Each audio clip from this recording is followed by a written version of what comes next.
Всем привет! Выбрался на ночную подводную охоту. Видео выходит с опозданием. Это осень, сентябрь месяц, точнее 13 сентября 2024 года.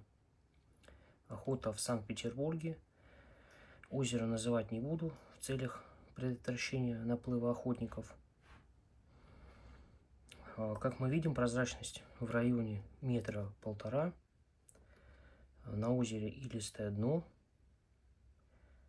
По рыбе это окунь, щука, плотва и попадается ротан.